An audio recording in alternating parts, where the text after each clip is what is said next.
Hello and welcome to Dive into World Building. We are here today with a very special guest, Kate Elliott. Thank you for coming, Kate. It's just such a pleasure to have you here. Thank you. Thank you for inviting me. Well, you know, I just randomly show up and invite people to come and talk about their work, and lucky me, they keep actually coming over here and saying cool things. So what we had in mind today is, since you've just had Unconquerable Sun come out, is that I thought we would start by talking a little bit about this book and folding in world building questions and all kinds of interesting stuff like that. That sounds good. And I'm happy to talk about world building in the larger sense as well, kind of the craft sense, and take questions. I mean, I'm easy. Well, so one of the questions that I often like to start with is sort of to ask people where the first kernel from which a story grew happened. Do you have such an identifiable spot for Unconquerable Sun? Yeah, yes, but it's complicated. I was actually thinking about this recently. Back in college, I did a junior year abroad at University of Wales in Bangor. And one of the classes I took, and all the classes were year-long classes, one of the classes I took was it was basically post-classic ancient Greece and the larger Greek world, and by that they meant the classic Greek world would have been at the height of Athens' power, because everyone in the West loved Athens, right? So this class was basically it's basically the Hellenistic era. Mm-hmm. And it was a great class.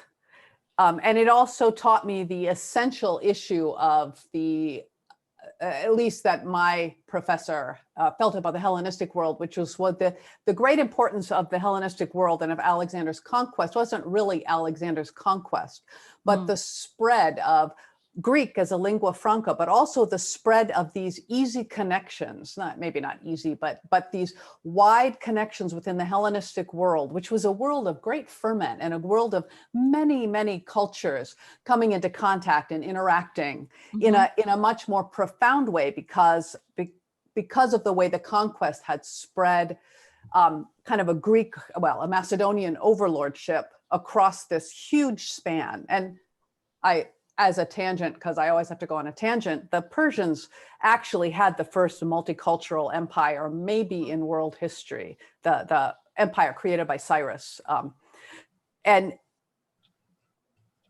So really this Hellenistic world created a foundation of a larger world, more than a military empire, a larger empire of culture.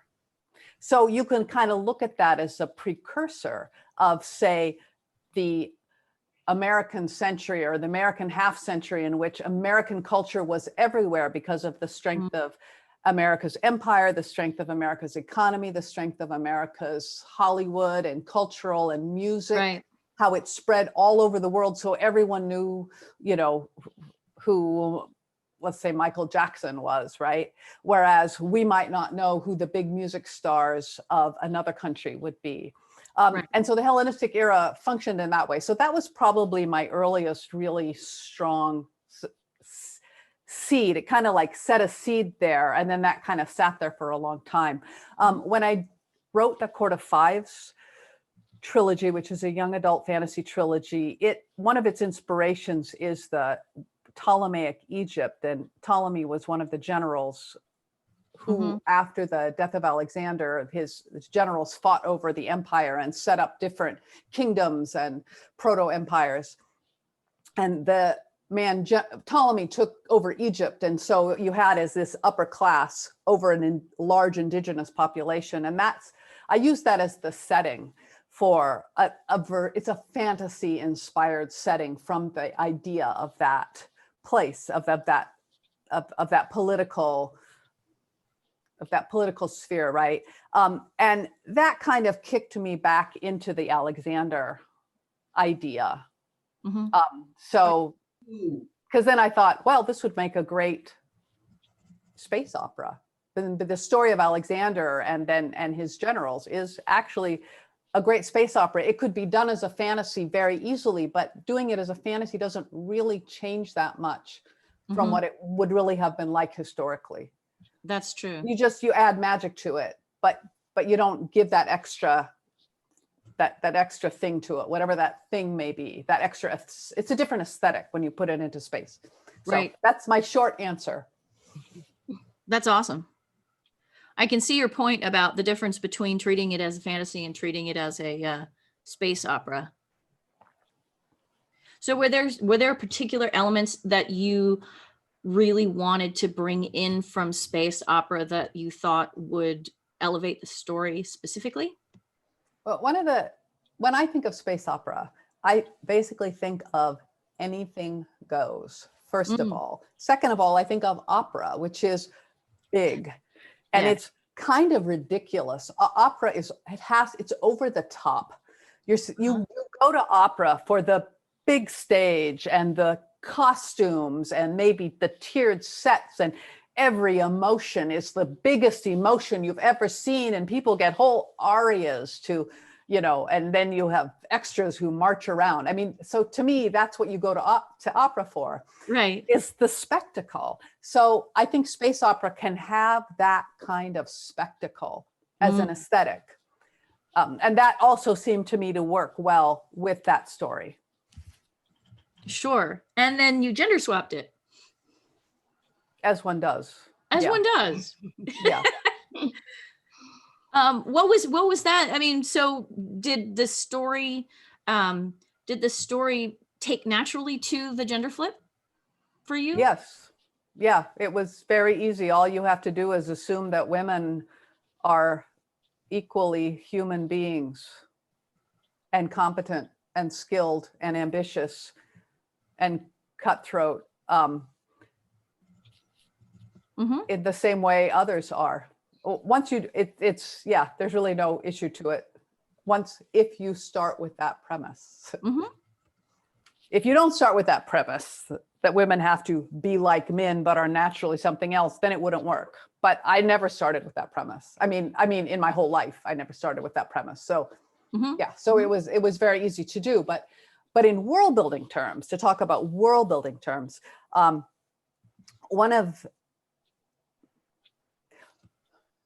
have a few pet peeves about world building, and one of them is when I feel like a writer isn't really thinking through the assumptions they're bringing about the social contract and about cultural things. Yeah. And there's a whole range. I mean, and I'm sure that you've discussed this at length on this in Dive into World Building, but there's a whole range of things that oftentimes that it's easy, and I do this too, to bring into your setting and to bring into the way people interact.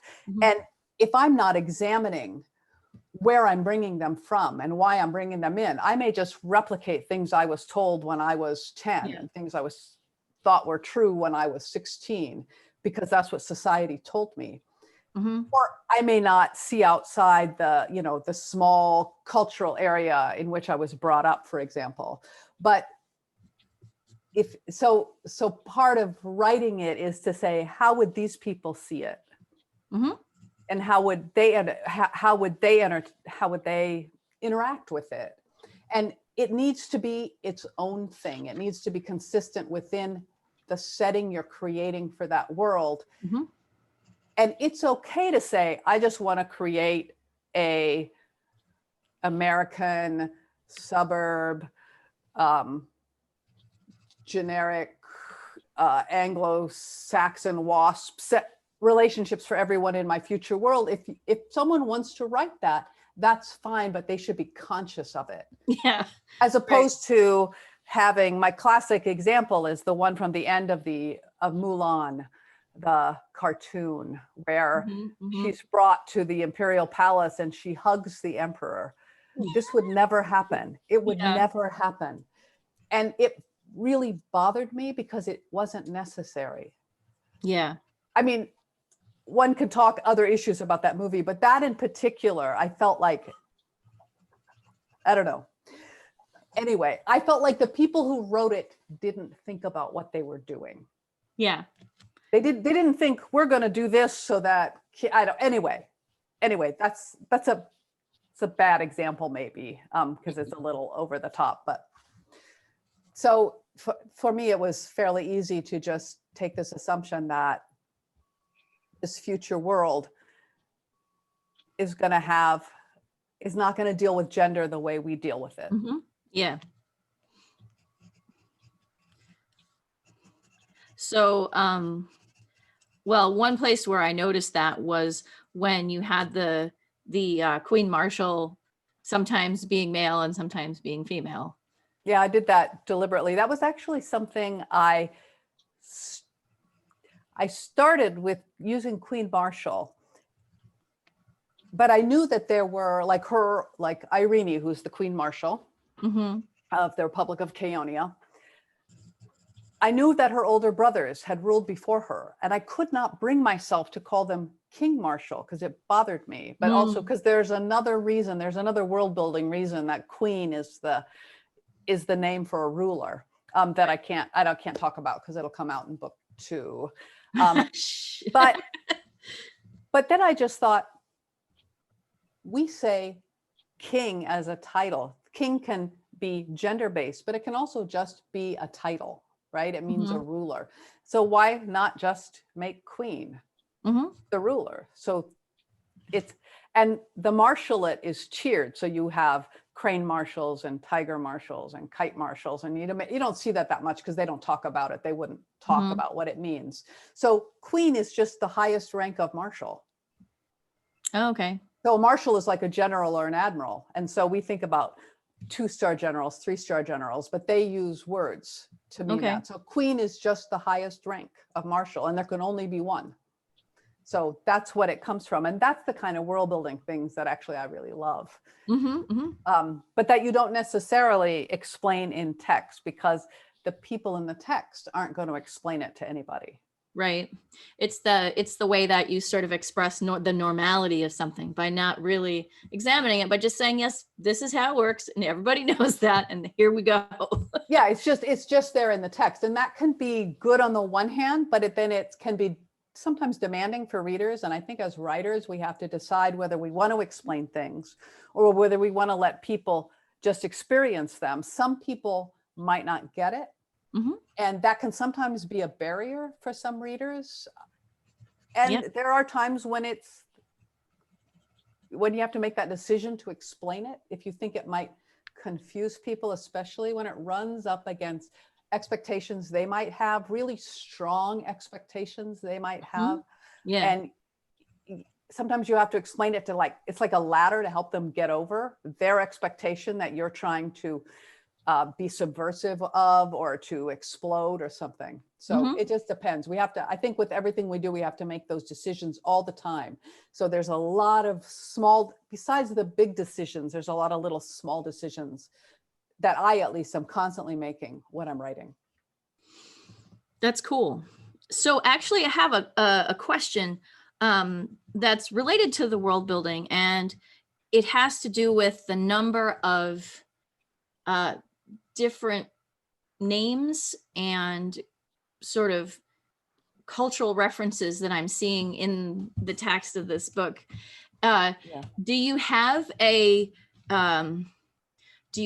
clearly defined relationship between, say, current history and when this space opera takes place, or is it a little bit more abstract than that? I do. I don't. I never say this because they don't know, right?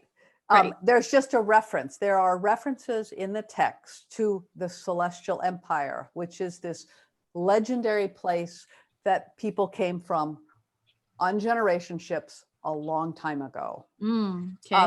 Yeah, and I never. I'm trying to think in book 2 I think in book 2, I might try to lay it out at one point a little more clearly in a way that works within the context of the world building I'm doing. But one of the things I wanted to do, because it's a story of the ancient world, so there's a limit to how much we can understand about the ancient world. We have a lot of texts about Alexander, for example, but the histories, we only have fragments from the histories that were written contemporaneously with him. So the first sets of texts, full texts we have about Alexander from the Roman period, and the Romans loved him because he was a successful conqueror. Sure.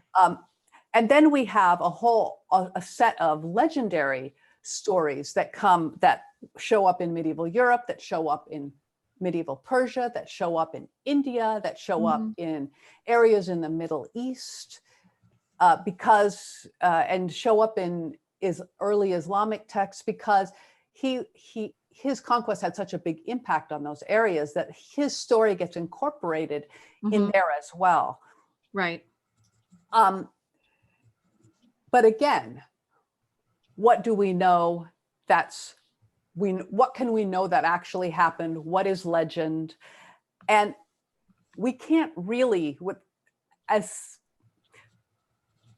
there's a great book by Carol Thomas, which is basically Alexander. I think it's called Alexander in His Time, or Alexander in His World. And she talks about, she says, to understand Alexander, what we really need to do is understand who he was, where he was, and the world around him, because we can never know psychologically what was inside his head. We don't have access to that.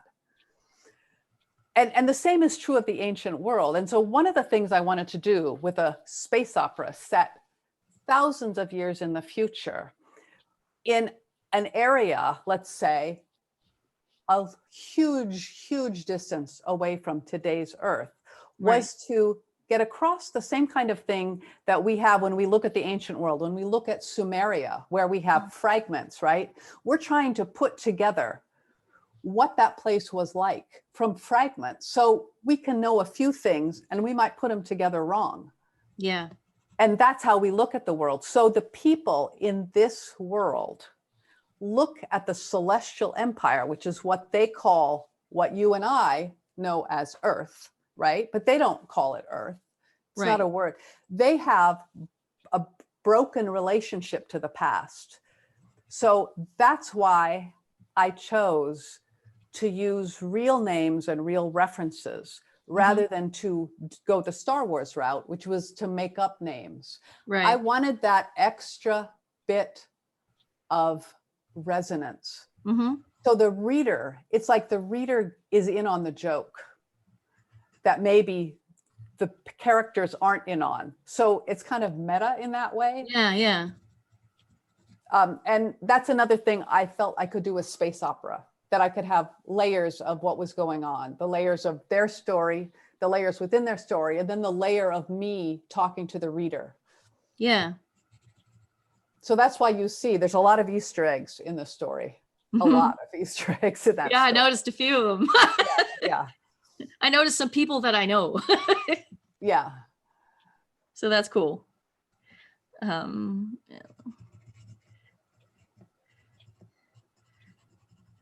taking notes.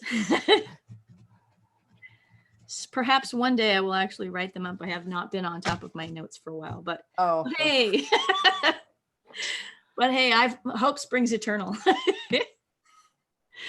So this is very cool.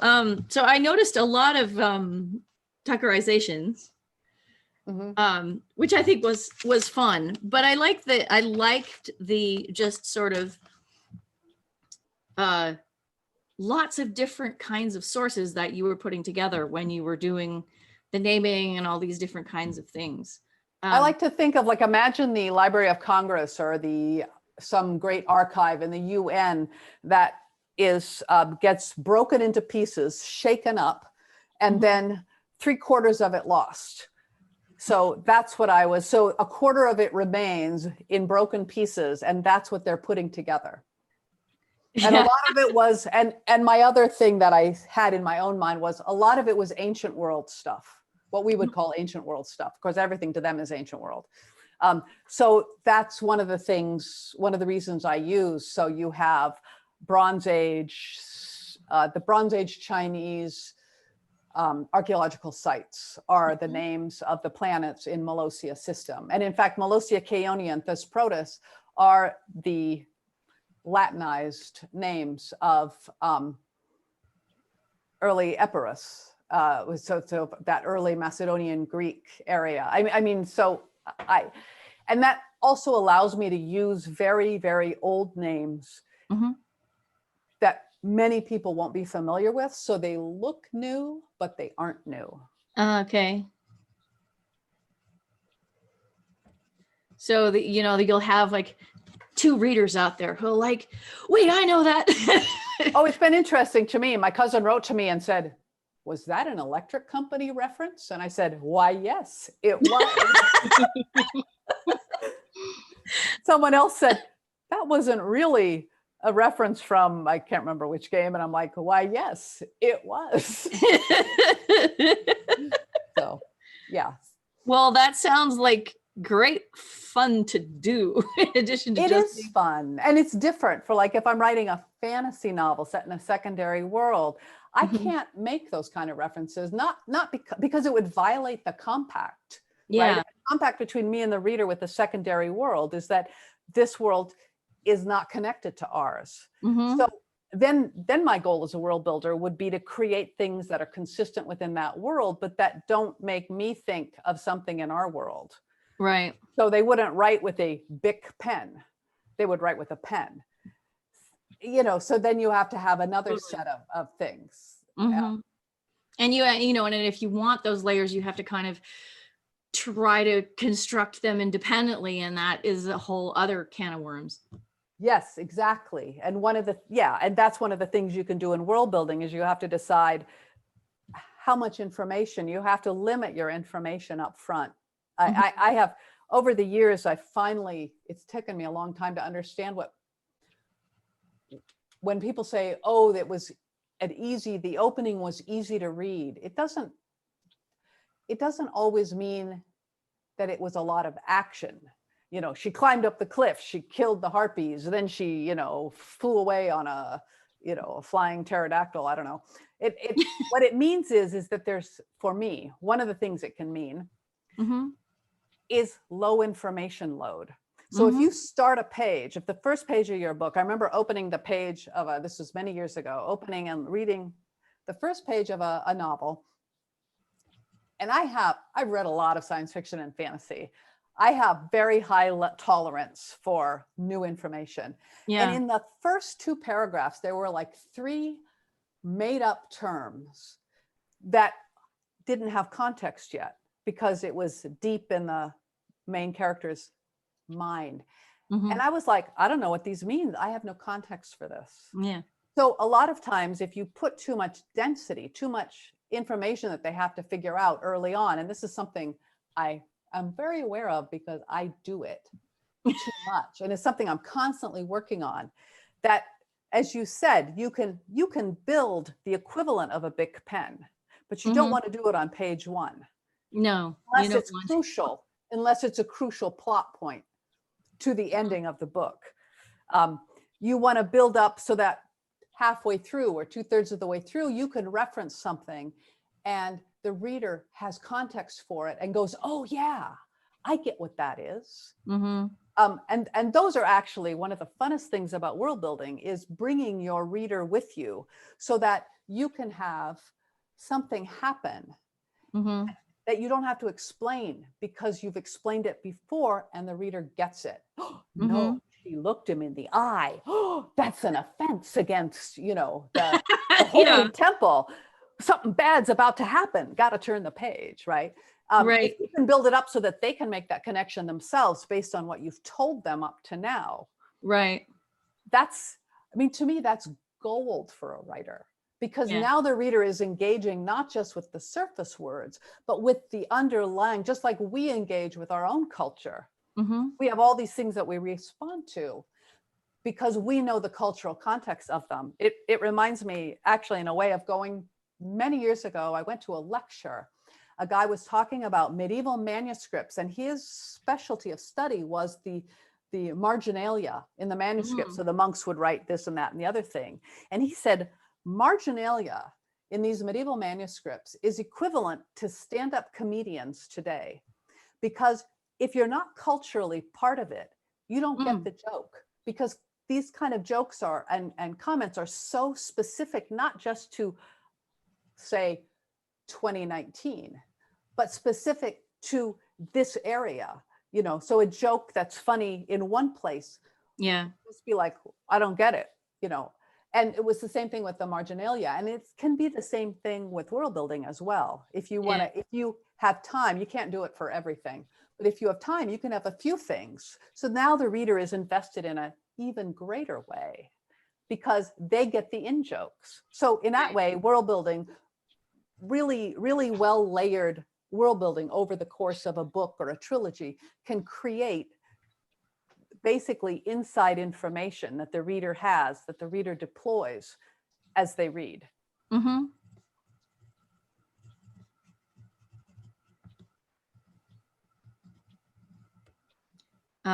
Yeah.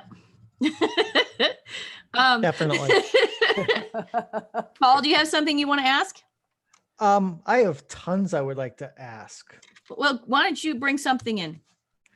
Okay. Hi, Kate. Long time no see. Hello, Paul.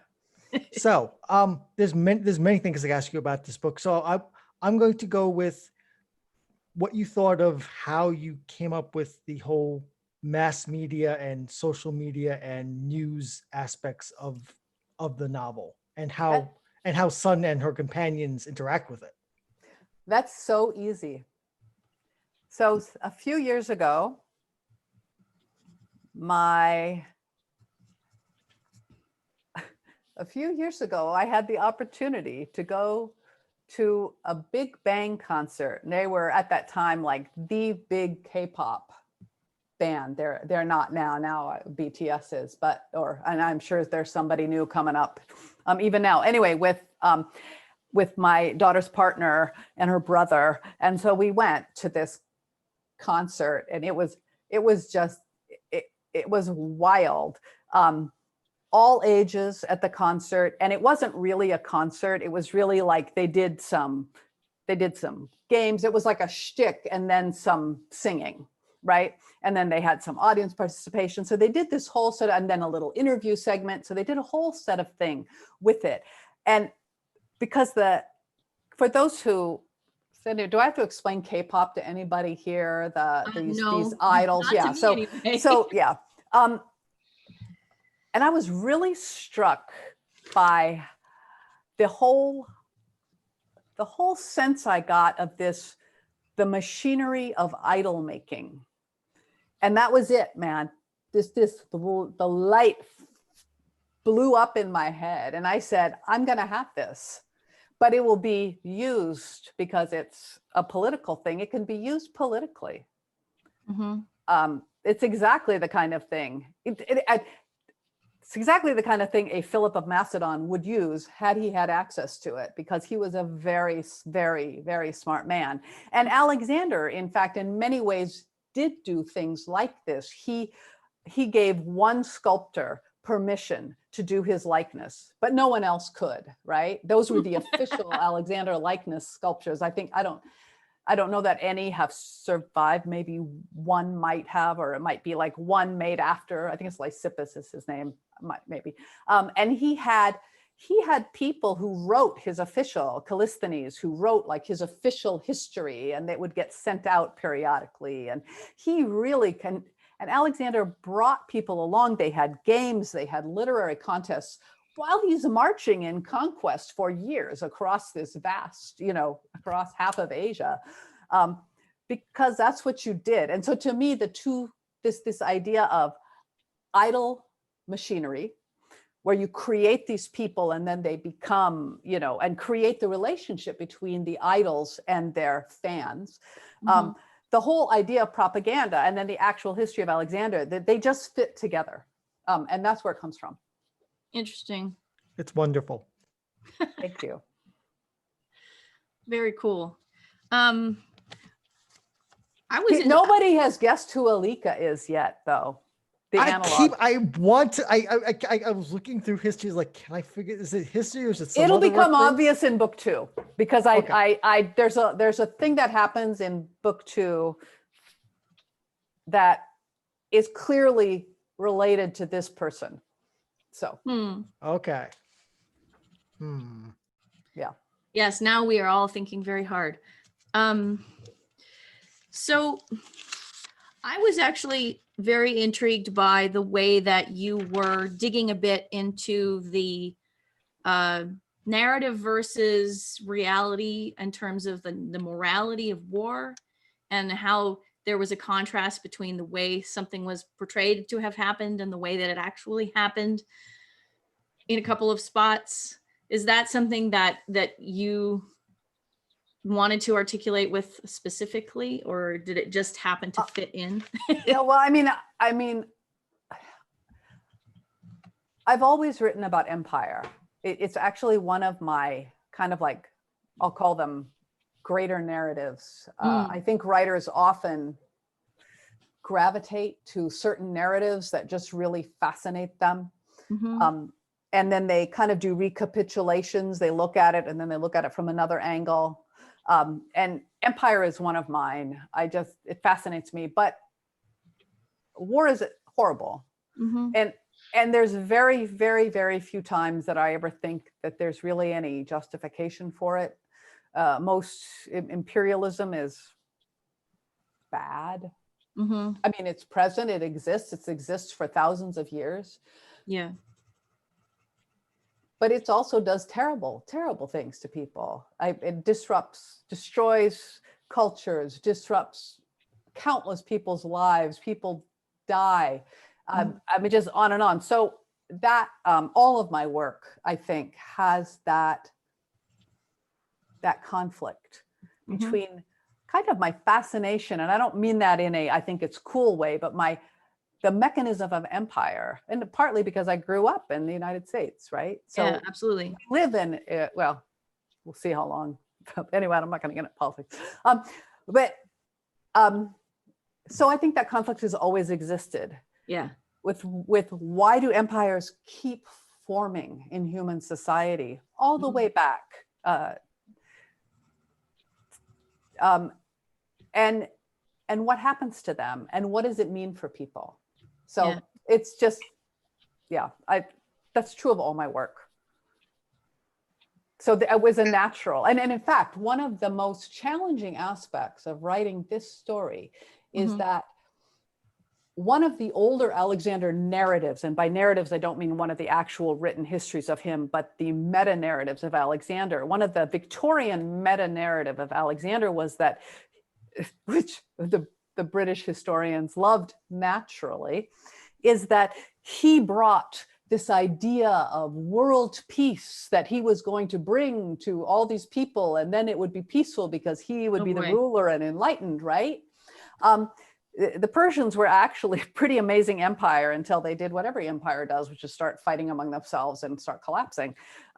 They had actually brought peace to a lot of people too, and also a lot of war to people. Anyway, so this idea of Alexander, and then more recently, there's been the evil Alexander. He's a psychopath, whatever. So these views of Alexander change too, because they reflect our own struggle with what all these things mean in our past. Yeah. So I had to kind of struggle with that, well, if I'm going to write this story, is the Alexander Carol going to be a good guy? Are they going to be a bad guy? Or am I going to try to write a story in which I'm trying to see what really happened? Yeah. But it's always going to be mediated through me as the writer. So there's always a step back. The narrative is always a step back. Yeah. If that makes sense. Absolutely. So in a way, it's always a narrative. Yeah. Right. And actually that is built into the story. It's not obvious yet, but it's built into the way the story is being told. There's a greater meta narrative in how I'm telling the story and why I'm telling it the way I am. Cool. I love meta narrative. We'll see if I can pull it off. Yeah. Who knows? I believe in you. You can do this. Thank you. Thank you. Yeah. Definitely. Yeah, my goal is if I can't do something new with every book that scares me, then why write? So I mean, I was curious as to where, I mean, taking Alexander's life and career as it was, I was curious as to why you had picked that particular point in his history, at least the transliteration of it into Sun's life. And I suspect from what you're saying, we're going to find out. wait, what do you mean? Why I started? Like why'd you start there with her life? Oh, well, that's easy. I wanted to do that banquet, the wedding banquet. Oh. And then I just added more on. Or my editor actually, the story I turned in, the first chapter I turned in, I think starts with Persephone on the train. And then my editor said, you need more introduction so people can understand what's going on when you start moving. Because if you have speed of plot, but people are also, speed of plot only works if people know what's going on. Yes. But if you're also having to parse a lot of new information, who are these people? What are those people? What does this mean? Then you lose the speed of the action. So, but no, the wedding banquet was always the centerpiece because that is it's based on the real story. The throwing up at the Philip being drunk and tripping when he tries to throw a spear at Alexander for insulting his guest, right? I mean, it's a great, great story. So that's why I started it there. Okay. That's kind of the centerpiece. Everything else comes off of that. It's a great scene. For those who don't know, I'll do the really quick version, which is that when Alexander was so Philip, his father, was an amazing, amazing king. And if you ask Macedonian who their best king ever was, they wouldn't say Alexander, they would say Philip. And I'm quite serious about that. But as people did in those days, he married like 6 or 7 wives, and because they were alliances. So when he was a young man, he married an Illyrian princess to get a treaty with them. And then he married a Thracian princess. And then he married Olympias, who was an Epirote princess. I mean, they're all a Thessalian princess. So he married women who were not Macedonian in order to get treaties, right? So that went on for however, 20, 25 years, right? And meanwhile, Alexander grows up and he's fit and he fights in battle under his father. So he proves himself. You had to be a war leader to be king. You had to, which is why, anyway, I'll go off on endless tangents. Anyway, in his 40s, Philip marries and possibly even falls in love with, it could happen, a young Macedonian noblewoman. She's not royal, but she's from a high-ranking house, and he marries her. Well, and at the wedding banquet, and of course, this is a threat to, it's an implied threat to both Alexander and his foreign mother, Olympias. So Alexander's at the banquet, and Philip's at the banquet that he's holding, and the uncle or guardian of the bride, and there's no women there, gives a toast, and he says, "There's a toast to this wonderful marriage, and may my beautiful niece Cleopatra have a real Chaonian heir for Philip," which is just a stab at Alexander, who's present, and Alexander knows that. They all know. So Alexander, and they're all drunk, he jumps up and he says, "Are you saying I'm not really Macedonian? Did I say a true Chaonian heir?" That's from, anyway. "Are you saying I'm not a true Macedonian?" He throws his cup at the uncle of the bride, who is a guest of the king, which is just, and hits him, even better. Philip, who is even more drunk, is, offended. And Philip, I think, and Alexander had a bit of a competitive relationship because Philip needed a son who was really good, who could take over, but Alexander was awfully good at a young age. Philip leaps up, grabs a spear and says, "How dare you insult my guest?" And he goes to throw the spear at Alexander as if to kill him on the spot for the insult, and trips over his own, whatever he was wearing, right? And falls on his feet. And Alexander says, well, there's the man who says he's going to conquer he's going to conquer Asia, invade Asia, and he can't even keep to his feet. Anyway, that's the kind of story every writer loves. So that was always the centerpiece of how it began. That's wonderful. It's a great story. So many layers in it too. And Right. I appreciate that, because I mean, the layperson hears on Alexander, oh yeah, Alexander conquered the Persian Empire and died young, and a lot of this earlier stuff, and Philip is even less well known among Mm-hmm. average people, although there's a Right. computer strategy game which is just about Philip and his rise to power, which I really appreciated, because like he actually gets some credit that Alexander, because he gets overshadowed by Alexander what he did, and like Alexander's rise is as interesting as his meteoric career blazing across Asia. Well, and Alexander, there's two things I can quickly say. One is that recently, in the last like 10 years or maybe a little more, the scholarship has been very Philip heavy. It's like, oh, you all love Alexander. He wasn't so great. It was really his dad, Philip, who was great, right? Because it's now we're in that phase of the whatever. And eventually it'll swing back to how great Alexander was. I don't know. But so there is like this a lot more writing about Philip and elevating Philip. But the other thing about Alexander, and something that I did or worked to do in Unconquerable Sun, is that Alexander had to prove himself in battle, and he did. And I mean, he was good. He understood diplomacy. He interviewed the Persian diplomats when they came, when he was regent. He was well educated. He was incredibly physically fit, because you had to be in that court. That was part of the training. But he also inherited the army his father had built. Alexander didn't build the army he conquered Persia with. He inherited that army. And Philip built that army. And Philip really did build that army. Yeah. And that's the history. I won't go into all that. So, and that again is one of the things that I think, for Paul will know this because I know he's read the whole book, but you can see that I've done that in the way it's written and in the way I talk about Irene. So, oh yeah, definitely. Yeah. I mean, and that's the other thing about world building, is that creating that consistent sense of not that things happen just right now in the present tense, but Right. that things that people and cultures had existence 10 minutes ago and 10 years ago.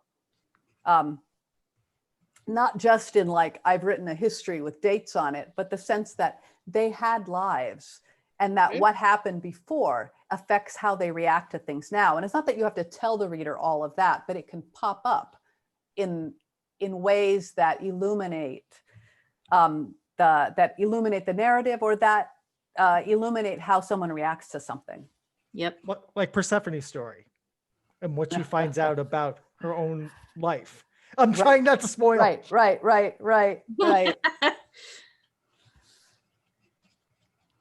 Yeah, I just dream panel, or actually more like dream 3 hours, would be you, Stant Latore, Judith Tarr, and Harry Turtledove talking about Rome. Oh, I don't know nearly as much about Rome as they do, but yeah. Or Harry talking about the Byzantine Empire, which is his specialty, right? Yeah. He got a PhD in the Yeah. Byzantine Empire. Okay, I had no idea. That explains so much now.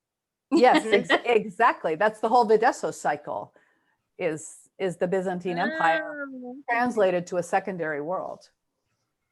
You know, it occurs to me that I got really mad when I read Stephen R. Donaldson for a bunch of reasons, but just because he took aspects of Indian culture and just completely used them badly. And it didn't really comport with what that actually was in that culture. And what I'm seeing is that you and the people that I named are doing that in a respectful way. Like, this is still that story, and I'm not just plucking the names off. I'm actually still working in that tradition. you know, and that's a crucial point, because it has been easy. I mean, it's still easy to do if you're the right person, right? If you're white and in the US middle class or whatever, it's easy to just to pull stuff in, whatever. But the idea that the cultural connections didn't matter and that it was just the cool name that mattered. It does. It's basically, it's like taking a knife and severing those things. But if you're going to use, cultures grow the way they are for a reason. And if you're going to use those things, then it behooves the writer to at least do a little research or to know people, to get even a most basic sense of how,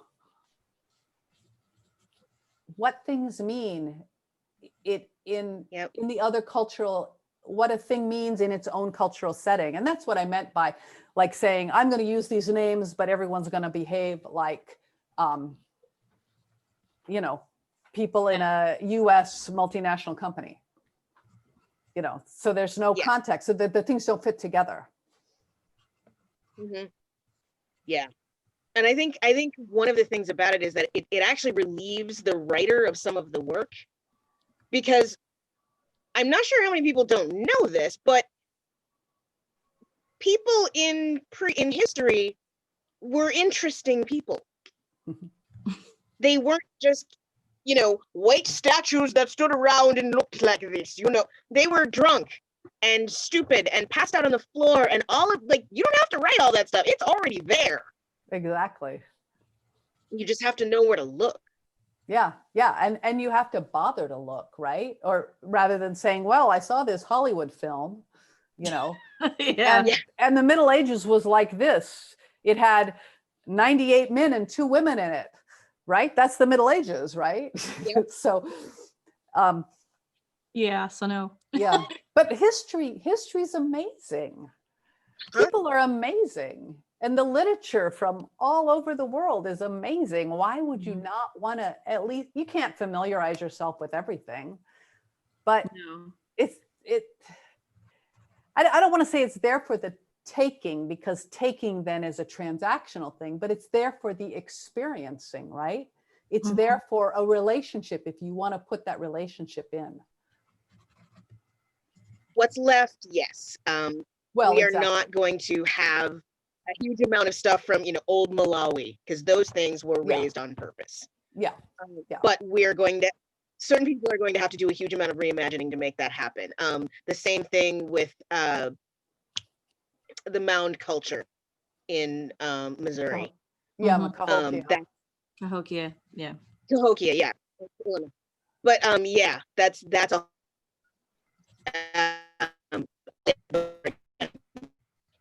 the mythos of South America and transplanting it into space and going on with that. And I'm just like, okay, because that's just amazing amount of reimagining. And I haven't seen anyone be mad about it yet. So, you know, there is a way to do this without it being seen as appropriative, but I think it's pretty hard. I think it always gets back to this idea of respect. It's not, you can be respectful of something and maybe not have the chops to do it well, but it does feel to me, again, it's the difference between a relationship and a transaction.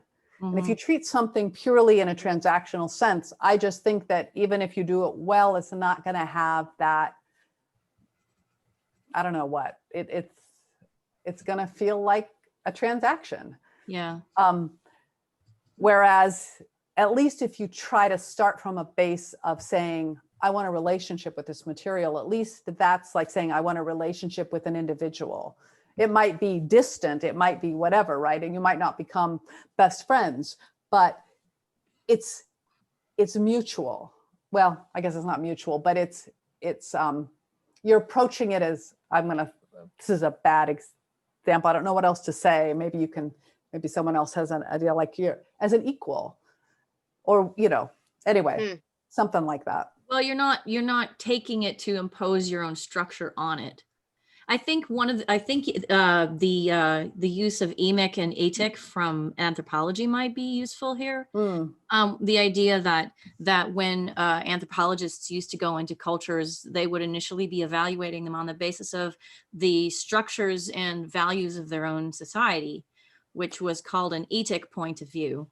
Right. Whereas as anthropology grew and started sort of self-critiquing, then the goal became more thorough listening and documentation of actual detail, trying not to infuse cultural judgment and trying to sort of build up what they called an emic point of view of how this culture viewed itself based on what was observable. And it's always fraught and it's always tricky, and you can't necessarily do it fully, but at least it was a major shift in anthropology to try to see if they could understand these cultures on their own terms and not simply come in with a bunch of boxes that they had invented that had to be filled somehow. Yeah. It's just it's just saying,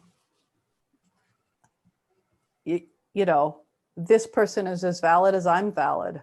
Mm-hmm. And a lot of it is just, yeah. And that's a basic approach that certainly empires have not used. And certainly Western colonialism is notorious in the last couple hundred years for coming in and doing exactly that. Mm-hmm. Saying the famous Lewis Morgan, the Aztecs couldn't have an empire. He really wrote this in like 1870 or 1880. They couldn't have had an empire because they didn't use forks. Or they couldn't have had a civilization because they didn't use forks. Like, who says that? I mean, we know who says that. But what a strange basis for saying they couldn't have the, you know. Mm-hmm. Well, it's like that thing of wheeled conveyances in South America, and people saying, well, they didn't have the wheel. Of course they had the wheel. They just didn't have any place that it was useful. Exactly. Because they didn't have a draft handle big enough to pull a cart that would have had wheels on it. You pack everything on your mamas, and you carry your you know, lead your string of chihuahuas that you're eating as you go. Like, that's how that works. But it's not something that we get. Yeah, exactly. People don't even think about that aspect of it. Too often people, I mean, I think people are thinking about it more, but you're absolutely right. People didn't think about it. They just assumed they were too stupid, right? Mm-hmm. Which is such a, well, anyway, we know what that is. Yeah. Such a fundamental. No, we know what that is. And it's, I hate to say this, but we've hit 5 o'clock. And well, I haven't hit 5 o'clock yet. We have 3 hours. Sorry, you guys. Well, we could just go on and on, I suppose. But I do feel that this is typically where we start to draw to a close. You're welcome to come back on anytime. We can talk about those other things. Any last minute questions? I babbled a lot. Let somebody else ask a question. Well, so this obviously there's a book 2 coming because you've mentioned it. Yeah, I don't have a date yet. Do you have a title? Oh yeah, it's called Furious Heaven. All right. By the way, I just read all of the YA trilogy, and I really liked that. Thank you. You're welcome. I could see on the first read through where you were salting in how the denouement was going to happen, and what those pieces were going to look like. And it was fun to just kind of go, okay, I finally get enough of the structure that I can see this right away of where we're going. And I love that you actually went there and did the things that we needed to do. And I'm like, because there's a lot of fiction that does not do that. And it was a relief to read the third. Thank you. Yeah, if I had written that as an adult novel, the third book would have been a trilogy, but I had to you can't do all, there's a whole bunch of stuff that happened that we never see. But yeah. Mhm. So it just, Mhm. thank you. I was actually really, I had two editors on that project, and I loved working with them, and I was really pleased with the whole trilogy, and in particularly with the third book. Mhm. So I felt like Yeah. the stuff I wanted to set up, then I could bring it all in. Yeah. It's that thing about where if you set up stuff right, what will happen in the third book, the reader will already be with you and you don't have to explain it. Mhm. You don't have to explain what the emotional resonance Is this the Court of Fives that we're talking about? it is. Yep. Okay. Yeah. And I Just just wanted bought to the make two sure to extra tie back to the novellas. mention of the title. Yeah. Cool. Yeah, and I just bought the two extra novellas today, so I'll read those. Oh, Hooray. Well, all right. Well, thank you so much, Kate Elliott, for being here. Thank you, We're going to everyone. continue speaking, but what I'm going to do is I'm going to take us off the live YouTube stream. So for the purposes of our viewers on YouTube, thank you so much for coming, and hopefully we can talk again sometime. thank you so much. And to all of you who are here now, and to those of you who may watch this later.